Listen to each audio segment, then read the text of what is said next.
देखो पहला theoretical question कर लिए थे, सेकंड थ्योरेटिकल क्वेश्चन अब करेंगे। देखो सेकंड थ्योरेटिकल क्वेश्चन में क्या है,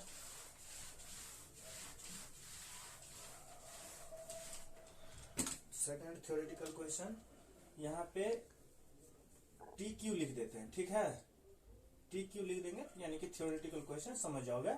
दूसरा, ठीक है, पहला क्या था, एम्प्लॉय स्टॉक ऑप्शन प्लान क्या होता है उसको, और ये सेकंड नंबर का क्या पूछ रहा है, explain the importance of employ stock plan in modern time. तो सिंपल सा लिखो, importance of employee stock option plan lies in following advantage which accrue to both employee and company। देखो क्या बोल रहे हैं, एम्प्लॉय स्टॉक ऑप्शन का फायदा किसको किसको होता है। ऐसा नहीं है कि सिर्फ और सिर्फ एम्प्लॉय को ही फायदा मिलता है, कंपनी को भी फायदा मिलता है। रहे इधर देखो ना, एम्प्लॉय स्टॉक ऑप्शन का फायदा किसको मिलता है, ओनली एम्प्लॉयज नहीं, दोनों को मिलता है।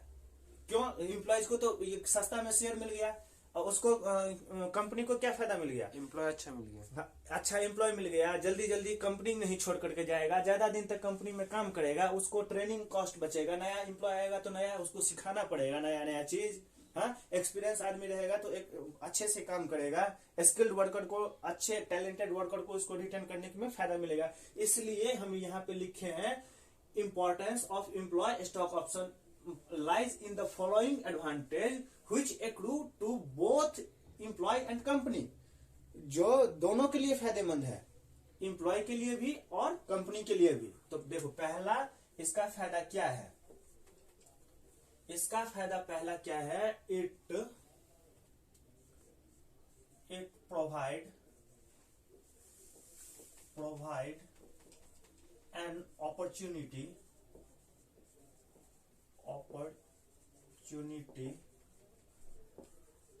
to the employee to participate and contribute in the growth of the company. ये एम्प्लॉय को एक अपॉर्चुनिटी देता है, क्या देता है, अपॉर्चुनिटी क्या करने के लिए, पार्टिसिपेट करने के लिए और कंट्रीब्यूट करने के लिए कंपनी के ग्रोथ में कंट्रीब्यूट। अब देखो जैसे कि टाटा कंपनी है, एल&टी कंपनी है, ये कंपनी बहुत अच्छा है, ठीक है, इस कंपनी में इन्फोसिस है, गूगल है, इस कंपनी में हर एम्प्लॉय चाहता है कि इसमें काम करे, है ना। तो ये एम्प्लॉय स्टॉक ऑप्शन एक तरह से एम्प्लॉय को अपॉर्चुनिटी देता है कि भाई आओ हमारे कंपनी में ज्यादा दिन तक काम करो, इसके बदले में हम तुम्हें शेयर्स सस्ते दामों पे दे देंगे, ठीक है। तो ये एक अपॉर्चुनिटी देता है कि आओ हमारे कंपनी में पार्टिसिपेट करोगे, हमारे कंपनी को ग्रोथ करने में मदद करो, ठीक है, पहला। अब देखो दूसरा क्या है, यहाँ पे इट के जगह पे एम्प्लॉय स्टॉक ऑप्शन भी लिख सकते हो, जो भी लिखना हो, कहीं हर जगह इट मत लिखना, कभी कभी एम्प्लॉय स्टॉक ऑप्शन लिख दो, कभी मतलब इट्स लिख दो या पूरा नाम लिख दो, ठीक है। Employ stock option plan create long term wealth in the, ये क्या है, लॉन्ग टर्म वेल्थ, पूरा ही लिख देता हूं, एल&टी समझ में नहीं आएगा तो पूरा ही ले। It employ stock option create long term wealth in the hand of hand of employ. क्या समझ में आया? ये लॉन्ग टर्म वेल्थ कैसे हुआ? क्योंकि कंपनी में वो 3-4 साल तक काम करेगा, इसको शेयर्स मिल जाएगा सस्ते दामों पे, तो लॉन्ग टर्म कैपिटल गेन होता है ना। जो शेयर्स का मार्केट प्राइस तो बढ़ता है, एक तो होता है कि डिविडेंड मिलता है, एक प्राइस टाइम ज्यादा दिन तक शेयर्स को अपने हाथ में रखोगे तो उसका प्राइस जो बढ़ता है, प्राइस फ्लक्चुएशन होता है, वो लॉन्ग टर्म कैपिटल गेन हो जाता है, तो लॉन्ग टर्म वेल्थ क्रिएट करता है, एम्प्लॉय को फ्यूचर में बेनिफिट होता है। तो यही हुआ, उसको एक long term wealth in the hand of employ, इसके लॉन्ग टर्म वेल्थ वो करता है, वेल्थ क्रिएट करता है एम्प्लॉय के हैंड में। ठीक है, अब देखो दूसरा क्या करेंगे, it helps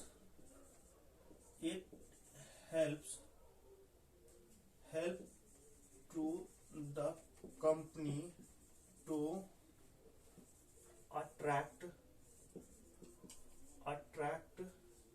retain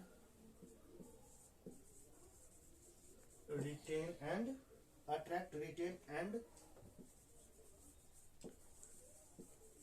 motivate best talented employee in the company। क्या ये कंपनी को क्या हेल्प करता है? जो टैलेंटेड एम्प्लॉय अट्रैक्ट करेगा, रिटेन करेगा और उसे मोटिवेट करेगा, बेस्ट टैलेंटेड एम्प्लॉय को। ठीक है, जैसे कि अब देखो, जो स्किल्ड एम्प्लॉय रहता है ना, उसको हर कंपनी चाहता है कि ये हमारे कंपनी में आ जाए, इसको हम लेके आ जाए। सुंदर पिचई को माइक्रोसॉफ्ट वाला चाहता है कि वो हमारे कंपनी में आ जाए, फेसबुक वाला चाहेगा हमारे कंपनी में आ जाए, गूगल वाला चाहेगा हमको छोड़ करके ना भाग जाए। तो गूगल में वो सुंदर पिचई क्यों टिका रहेगा? उसको कुछ ना कुछ जब प्रलोभन देगा तो उसको अट्रैक्ट करने के लिए, भैया हमारे कंपनी में आ जाओ, हम तुमको इतना पैसा देते हैं, इतना रेम्युनरेशन देते हैं, ये फैसिलिटी दे, उसको बोलेगा रिटेन। अभी हमको कोई टैलेंटेड बंदा मिल गया, टैलेंटेड एम्प्लॉय, उसको रिटेन करेंगे, ऐसा नहीं कि हमारी कंपनी छोड़ करके कब भाग जाए। तो इसमें भी हेल्प करता है एम्प्लॉय स्टॉक ऑप्शन। और उसको मोटिवेट करने के लिए, यानी कि अच्छा मेहनत करेगा। कब मेहनत करेगा? जब उसको कुछ मॉनेटरी टर्म में भी फायदा होगा, तभी ना। ठीक है, तो बेस्ट टैलेंटेड एम्प्लॉय को रिटेन और वो करने में इसको मदद करता है। अब देखो, अब चौथा बेनिफिट क्या होता है? Employ stock option create sense of ownership between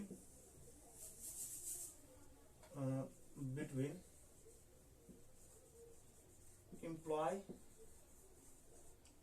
and company। ये क्या करता है? It create sense of ownership. क्या करता है? सेंस ऑफ ऑनरशिप क्रिएट करता है। अब देखो कितना एम्प्लॉय ऐसा होता है ना, अरे यार 8 घंटे सैलरी इतना कम देता है, 50,000 रुपया सैलरी देता है, 12 घंटा काम करवाता है, इससे हमें क्या फायदा? 12 घंटे काम करके हमको क्या फायदा? हमको तो 8 घंटे काम कर, 4 घंटे काम कर रहे हैं हम, तो हमें क्या फायदा मिल रहा है? ये समझ रहे हो? ये कई एम्प्लॉय जो है ऐसा सोचने लगता है, भाई इससे तो हमें कोई फायदा नहीं हो रहा है, इससे तो मालिक को फायदा हो रहा है।